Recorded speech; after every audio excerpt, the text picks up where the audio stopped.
Սպասված հանդիպում ջերմ եւ հյուրընկալ ընդունելություն, մարդկանց դարդն ու ցավը լսելու, խնդիրներն ու առաջարկները գույքագրելու, դրանց վերաբերյալ լուծման իր տարբերակները ներկայացնելու համար Գագիկ Ծառուկյանը Արարատի մարզի Նոր Խարբերդ գյուղում է։ Նա նախ ծաղիկներ է դնում Արցախի պատերազմների ժամանակ անմահացած հայրենիների հիշատակը հավերժացնող խաչքարի մոտ ու հարգանքի տուրք մատուցում։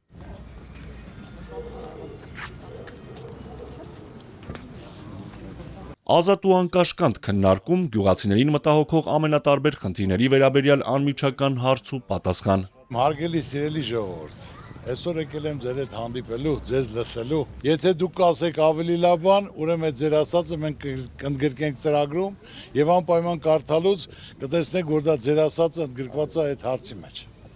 Ինչ հարցեր ունեք։ Ուզում ենք, որ միշտ տեսնենք առողջ եւ մեր ազգի կողքը կայնացնենք, հետ ենք ուզում։ 25 տարի է բոլորդ էլ տեսել եք, որ ես ցանկացած ոլորտ, դա կլինի արվեստ, մշակույթ, կրթություն, գիտություն, սպորտ, գյուղացի, խաղաղորդ, մշակող, արտադրող, փոքր ու միջին բիզնես, միշտ էլ իրենց կողքին եմ։ Միշտ էլ ցանկացել եմ օգտակար լինեմ։ Վերջին օրերին Գագիկ Ծառուկյանը բնակիչներից շատ է լսում ժողովրդական հայտնի խոսքը։ Համամիտ է, անհնարը դառնում է հնարավոր, երբ բոլորը մեկ բռունցք են։ Ինձ 100 տեղ ասում են, պարոն Ծառուկյան ջան, մենք գյուղով կանգնենք կողքը, գյուղ կանգնի գերան կոտրի։ Այո, ցանկացած, եթե դուք իրար հետ միասնական լինեք, ինչ ուզեք, ձեր գյուղի համար կլինի։ Հանդիպման ընթացքում քննարկվում են նաև առողջապահական ոլորտին առնչվող հարցերը։ Ոչ թե պետպատվեր պետք է լինի, պետք է անվճար լինի։ Պետպատվեր գնում ես հերթագրվելու, ասում են մի ամիս հետո արի։ Մի ամիս հետո գնում, ասում ես էլ հերթ չկա։ Կամ ասում են այս հիվանդությունը պետպատվերի մեջ չկա։ Եվ ավելի լավ է սա հիմնական դրեք, այս հիվանդանոցը անվճար է, ցանկացողները կարան գնան, թող այս ճոխերն էլ մասնավորը սարքի, գնան ընդ վճարովի լինի։ Հանդիպման եկած բնակիչներից մեկը Գագիկ Ծառուկյանին իր տուն հրավիրեց սուրճ խմելու։ Եթե չեկա կնեղանա։ Հենց հիմա։ Ջերմ ու անմիջական զրույցը շարունակվեց հայկական ավանդական ընտանիքում, սուրճի սեղանի շուրջ։ Զգացված եմ, ես իմ ազգին շատ հարգում սիրում եմ։ Թող միշտ մենք ուրախ առիթներով հանդիպենք, կնունք, ծնունդ, հարսանիք, ուրախություն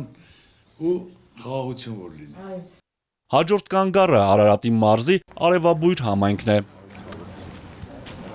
Գյուղատնտեսական աշխատանքները մեկնարկել են, հողերը մշակելու, վարուցանք կատարելու համար Արևաբույրում եւ հարակից համայնքներում անհրաժեշտ գյուղտեխնիկա չկա, ասում են բնակիչները։ Այսօր ունեցա, որ կարող ենք մտնենք ազգային ժողով դուր թակենք, ասենք մենք այս մեր գյուղացիներով այս խնդիրն ունենք,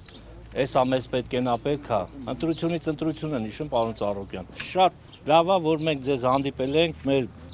ձայնը բարձրացնում ենք, երկու համայնքի կողմից եմ ասում։ Բայց թե չեն գալի ձեր այդ զրուցում ինչապե ժողովուրդ ջան։ Նախարարը, գյուղնախարարը, եթե գա բարձրաձայնենք, բայց ոչ կա, ոչ չունենք, այո։ Դրա համար ձեզ ենք ասում։ Պետք է գյուղացուն ֆինանսավորվի, որ պետք է համարժեք իր հողի չափով։ Այդ բոլոր հնարավորությունները պետք է գյուղնախարարություն լինի, որ սա կարգավորի։ Հաջորդ համայնքը, որտեղ սպասում են Գագիկ Ծառուկյանին, Արարատի մարզի Նորամարգ գյուղն է։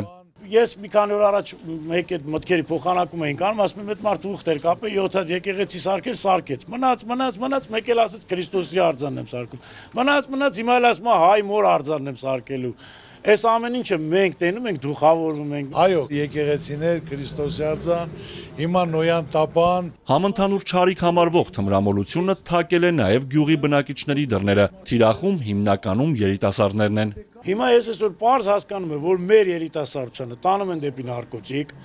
ամեն շենքի, ամեն պաձեստ իր դեղի վաճառքը ունի։ Մենք պետք է ունենանք ուժեղ երիտասարդություն, որ պարապեն։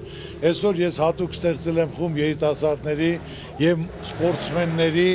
որ պետք է պայքարենք թմրամոլության դեմ։ Այսօր դա չարիք է։ Գագիկ Ծառուկյանի Արարատի մարզ կատարած այցելության վերջին կանգառը Ռանչպար գյուղն է։ Ռանչպարում շատ են տարբեր տարիներին Արցախից տեղահանված մեր հայրենակիցները, ասում են ամբողջ կյանքում աշխատել, տուն ու տեղ են դրել, արդյունքում ամեն ինչ կորցրել են։ Պետք է մեր պետությունը, մեր ժողովրդի համար կառուցել տներ։ Այն գումարը, որ Հայաստանը տրամադրում էր Ղարաբաղին տարեկան 400 միլիոն, 2 տարվա գումարով 25,000 բնակարան կկառուցվեր, 50-ից 60 քառակուսի, որ լիարժեք կտրամադրեր մարդկանց, կասեր ես գյուղում, ես տարածքում քու բնակարանն է, ով քաղաքից է Ստեփանակից է քաղաքի շրջակայքում։ Հրաժեշտից առաջ Գագիկ Ծառուկյանը բերքարատ ու բարեհաջող տարի է մաղթում գյուղացիներին, կոչանում չհուսահատվել, վստահեցնում, միասին կարող են լուծել բոլոր խնդիրները։ Շնորհակալություն համեցեք։ Արթուր Հակոբյան, Ալեքսանդր Կիրոյան, Սիմիկ Մայիլյան, Էպիկենտրոն։